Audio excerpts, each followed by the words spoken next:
밤중에 하늘을 향해 주의 이름 나 부를 때 어둠을 뚫고 오신 주 사랑 나의 절망 거두셨네. 주님의 공로 다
오늘 우리에게 주시는 하나님의 말씀을 같이 읽겠습니다. 누가복음 18장 31절부터 43절의 말씀입니다.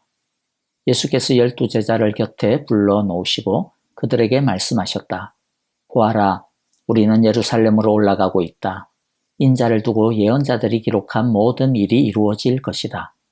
인자가 이방 사람들에게 넘어가고 조롱을 받고 모욕을 당하고 침뱉음을 당할 것이다. 그들은 채찍질한 뒤에 그를 죽일 것이다. 그러나 그는 사흘째 되는 날에 살아날 것이다. 그런데 제자들은 이 말씀을 조금도 깨닫지 못하였다. 이 말씀은 그들에게 그 뜻이 감추어져 있어서 그들은 말씀하신 것을 알지 못하였다. 예수께서 여리고에 가까이 이르셨을 때에 일어난 일이다. 어떤 눈먼 사람이 길가에 앉아서 구걸을 하고 있다가 무리가 지나가는 소리를 듣고서 무슨 일이 일어났느냐고 물어보았다. 사람들이 나사렛 예수가 지나가신다고 그에게 일러주었다. 그러자 그는 소리를 질렀다. 다윗의 자손 예수님, 나를 불쌍히 여겨 주십시오. 앞에 서서 가던 사람들이 조용히 하라고 그를 꾸짖었으나 그는 더욱더 크게 외쳤다. 다윗의 자손님, 나를 불쌍히 여겨 주십시오. 예수께서 걸음을 멈추시고 그를 데려오라고 분부하셨다. 그가 가까이 오니 예수께서 그에게 물으셨다. 내가 내게 무엇을 해주기를 바라느냐? 그가 대답하였다. 주님, 내가 볼 수 있게 해주십시오. 예수께서 그에게 말씀하셨다. 눈을 뜨라. 내 믿음이 너를 구원하였다. 그러자 그는 곧 보게 되었고 하나님께 영광을 돌리면서 예수를 따라갔다. 사람들은 모두 이것을 보고서 하나님을 찬양하였다.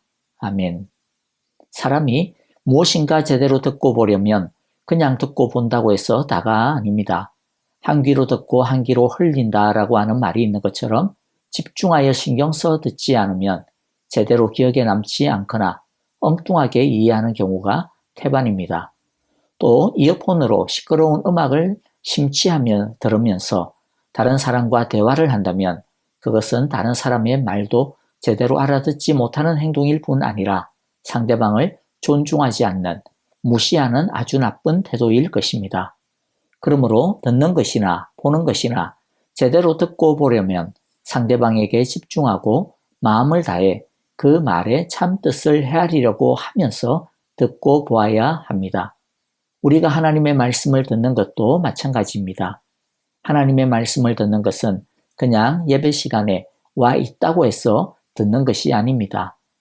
마음 없이, 하나님에 대한 집중 없이 예배를 드리는 것은 마음이 콩밭에 가 있어서 아무것도 남는 것이 없는 시간에 불과할 것입니다. 말씀이 소리로 흘러가게 해서는 안 됩니다. 소리가 아니라 의미로 살아있는 말씀으로 우리의 마음과 영혼에 뿌리를 내리게 해야 진짜 말씀을 들었다, 예배를 드렸다라고 말할 수 있을 것입니다. 로마서 10장 17절에 그러므로 믿음은 들음에서 나며 들음은 그리스도의 말씀으로 말미암느니라 라는 말씀이 있습니다. 이것을 많은 사람들이 오해를 하여 그냥 말씀을 듣기만 해도 믿음이 저절로 생기는 줄 착각합니다. 그래서 심지어 인격적으로 하나님을 만나지도 않았는데도 말씀을 들었으니까 이미 저절로 마음에 말씀의 씨가 뿌려져서 뿌리가 내린 것이나 똑같아 라고 말을 하기도 합니다. 물론 우리는 하나님의 말씀이 그 사람 속에서 어떻게 역사하였는지 어느 누구도 함부로 판단할 수는 없습니다. 실제로 겉으로 드러나지 않았을 뿐이지, 싹이 돋아나지 않았을 뿐이지, 말씀의 씨가 그 사람의 마음에 심기어서 그 마음에 터서 뿌리를 내렸을 수도 있습니다. 그러나 믿음은 들음에서 난다라고 하는 이 말의 원래의 뜻은 듣기만 하면 자동으로 믿음의 뿌리가 내린다라고 하는 의미로 주신 것이 아닙니다. 여기서의 들음은 어떤 들음입니까? 그냥 듣기만 하면 다 된다라고 하는 뜻이 아닙니다.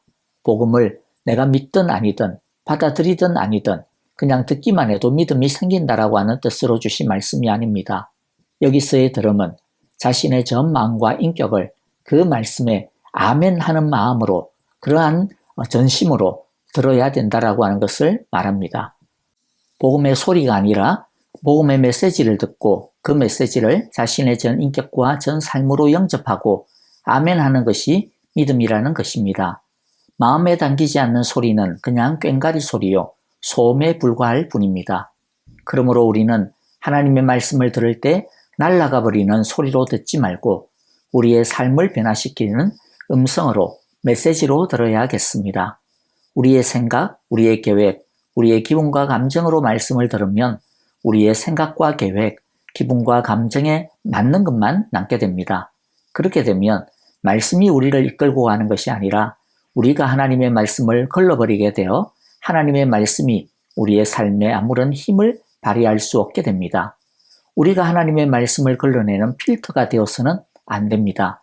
그러면 하나님의 말씀에 의한 변화를 우리는 맛볼 수 없습니다.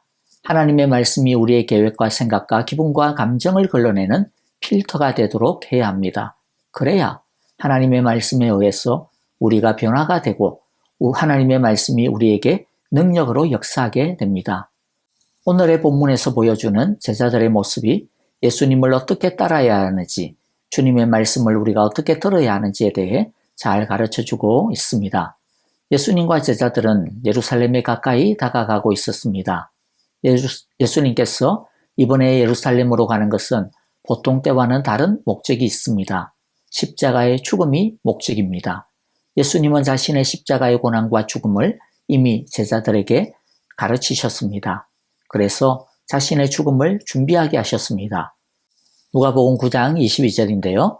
인자가 반드시 많은 고난을 받고 장로들과 대제사장들과 율법학자들에게 배척을 받아 죽임을 당하고서 사흘날에 살아나야 한다. 그리고 나서 자신을 그리스도로 믿고 따른다라고 하는 것이 무엇을 의미하는지에 대해서도 분명하게 가르쳐 주십니다. 자신의 제자가 된다라는 것이 어떤 뜻인지, 어떤 삶인지를 분명히 말씀해 주시는 것이죠. 그리고 예수께서는 모든 사람에게 말씀하셨다.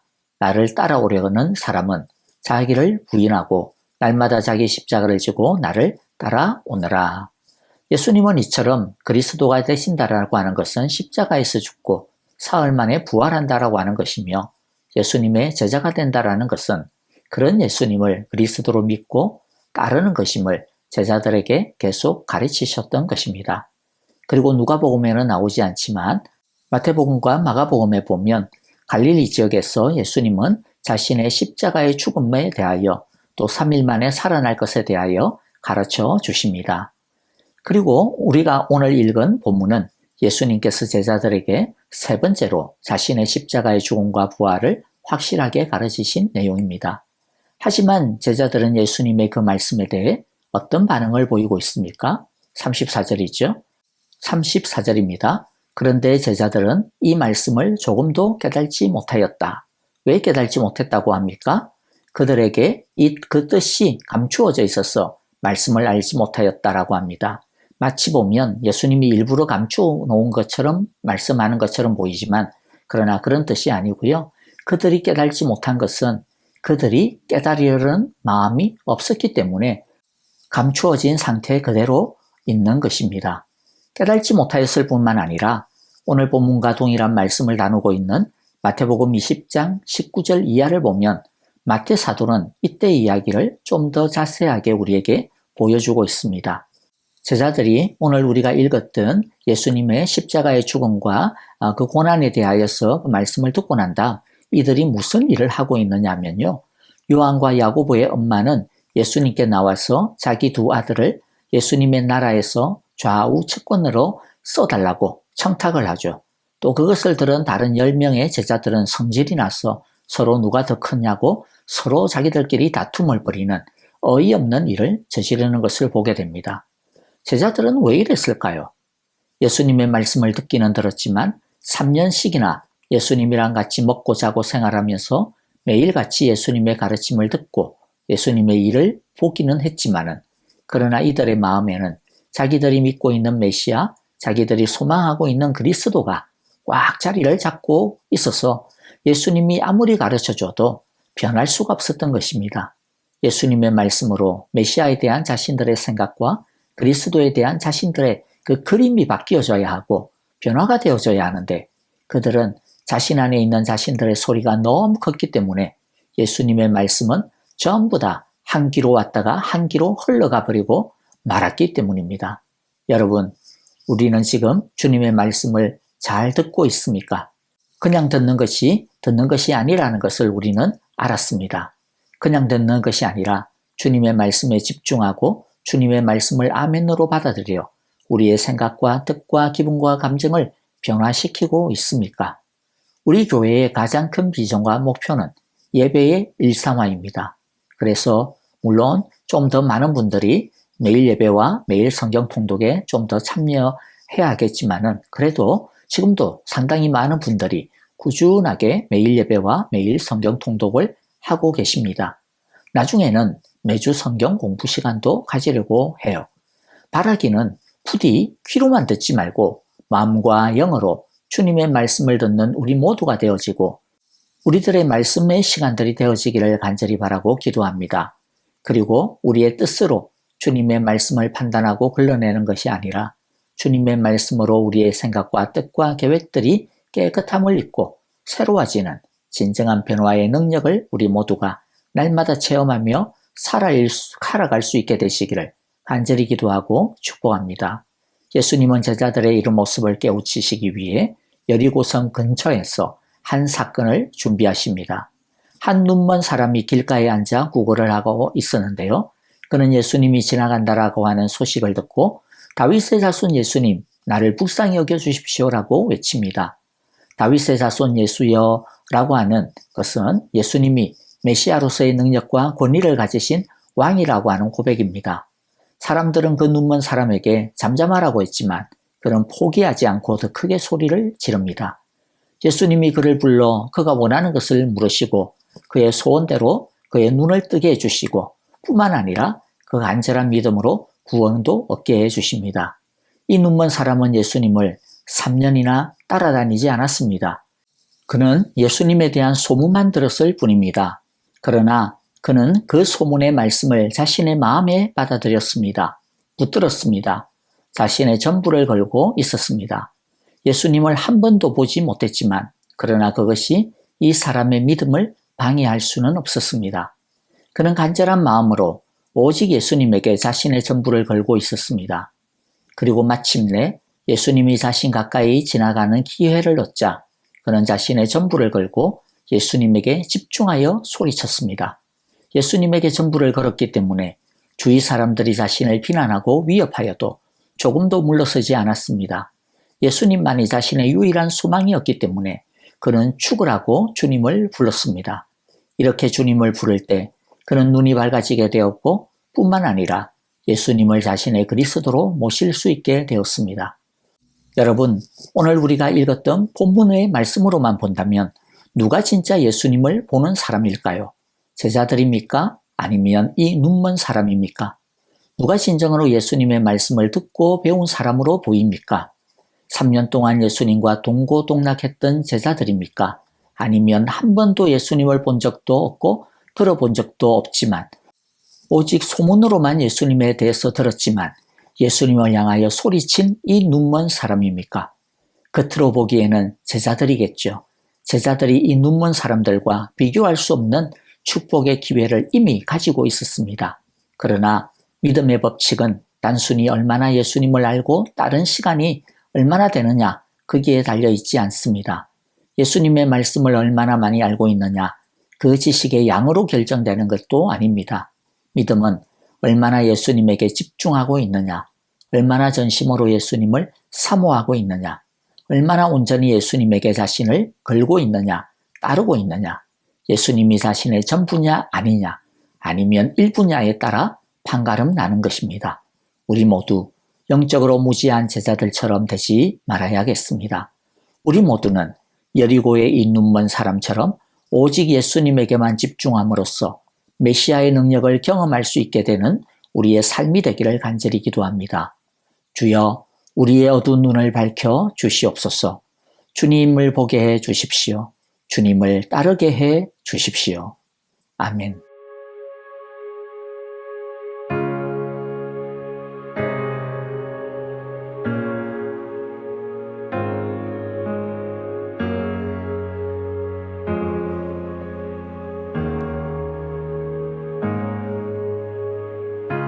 주님 내 길 아시네 흔들린 길에도 함께해. 주님 내 일하시네. 멈춰진 나의 삶에도 늘 함께